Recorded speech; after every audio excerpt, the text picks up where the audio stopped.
What is pain scientifically? From a biological standpoint, pain begins as a signal. Specialized receptors in the body, called nociceptors, detect potential harm such as extreme heat, pressure, or tissue damage. These receptors send electrical signals through the nervous system to the brain, which then initiates responses, reflexes, learning, and avoidance. At this level, pain appears to be a highly sophisticated warning system, shaped by evolution to protect the organism. But this explanation leaves something crucial out. It explains how damage is detected, not why it feels like suffering. Where is pain actually felt? We often say, "My hand hurts, my tooth hurts, my back hurts." But neuroscience reveals something surprising. Pain is not felt in the body. It is felt in the brain.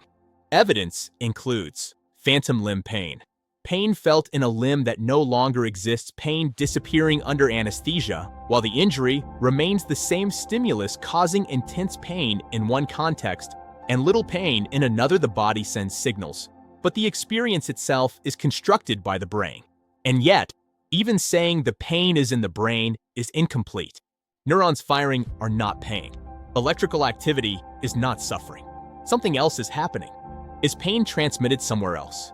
A natural question arises. If pain is produced by the brain, is it being sent somewhere else to be felt? Is the universe itself experiencing it? As far as science can tell us, the answer is no. There is no evidence that pain is broadcast outside the brain, received by the universe, or projected onto any external screen. Pain does not leave the system. It is internal, private, and closed. Why does pain feel like anything at all? This is the core mystery. From a purely functional perspective, a system could detect damage, change behavior, and avoid harm, all without subjective experience. A computer shuts down when it overheats. A robot retreats when damaged. Neither needs to suffer. So why does the human brain not merely register damage, but experience agony? Philosopher David Chalmers called this the hard problem of consciousness, not how the brain performs tasks, but why physical processes produce subjective experience at all. Evolution explains function, not feeling. Evolutionary explanations suggest that pain is effective because it demands attention, overrides other goals, forces learning, prevents repeated harm, but effectiveness does not logically require feeling. Evolution explains why pain is useful, not why it must be consciously experienced. 3 serious ways to think about it. 1. Pain is a fundamental fact of nature. Pain may be governed by basic laws of reality. Certain brain states may simply be identical to certain experiences, with no deeper explanation. 2. Feeling is the ultimate control mechanism. Pain cannot be ignored or reasoned away. It overwhelms competing motivations and forces change. Suffering may be the strongest control mechanism biology has. 3. Consciousness and suffering are inseparable. The moment a system has a point of view, something that matters, it also gains the capacity to suffer.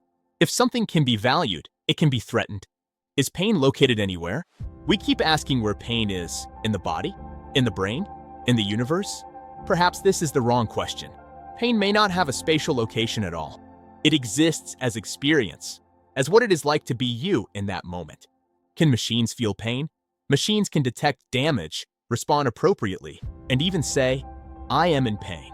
But pain is not behavior, not information, not language.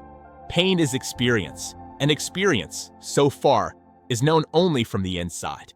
The honest conclusion: we do not yet know why pain feels like anything at all.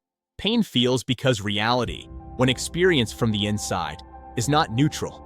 Pain is not merely a signal. It is what damage feels like to someone. And that inner point of view remains the deepest mystery we have. For more information, visit smartchoicelinks.com.